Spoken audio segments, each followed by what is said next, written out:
ভয়াবহ আকস্মিক বন্যায় বিপর্যস্ত ইয়েমেন। আরব উপসাগরের দেশটিতে গেল কয়েকদিনের ভারী বৃষ্টিতে ভেঙে যায় ৩টি বাঁধ। এতে তলিয়ে গেছে উত্তরাঞ্চলীয় আল মাহউইত রাজ্যের মালহান জেলা। মৃত্যুপুরীতে পরিণত এলাকাটিতে প্রতি মুহূর্তেই দীর্ঘ হচ্ছে মরদেহের সারি। পুরোপুরি ধ্বংস হয়েছে ৪০টি স্থাপনা, ক্ষতিগ্রস্ত হয়েছে আরও ২ শতাধিক বাড়ি। সহায় সম্বল হারিয়ে নিঃস্ব ১,০০০-এর বেশি পরিবার। জাতিসংঘের জনসংখ্যা তহবিলের তথ্য বলছে, ধ্বংসস্তূপে চাপা পড়েছে অসংখ্য মানুষ, যাদের বেঁচে থাকার সম্ভাবনা ক্ষীণ। প্রাণের খোঁজে এখনও অভিযান চালাচ্ছেন উদ্ধারকর্মীরা।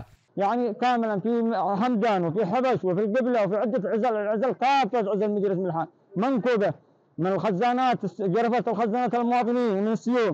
এদিকে চলমান বন্যা পরিস্থিতির মধ্যেই মরার ওপর খাড়ার ঘা হিসেবে দেখা দিয়েছে কলেরার মতো পানিবাহিত রোগের প্রাদুর্ভাব। জাতিসংঘের আশঙ্কা, আগামী মাসের মধ্যে কলেরায় আক্রান্তের সংখ্যা ৮৫,০০০ বেড়ে দাঁড়াতে পারে ২.৫ লাখে।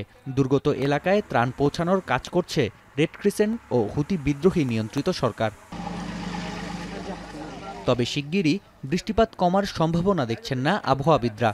পূর্বাভাস বলছে, সেপ্টেম্বরের প্রথম দিকে বৃষ্টির পরিমাণ ছাড়াতে পারে ৩০০ মিলিমিটার। প্রাকৃতিক দুর্যোগে বিপর্যস্ত ইয়েমেনে গেল ১.৫ মাসে বন্যায় ক্ষতিগ্রস্ত হয়েছেন প্রায় ৩ লাখ মানুষ। নাফি আরমান মনন, এখন বিশ্ব।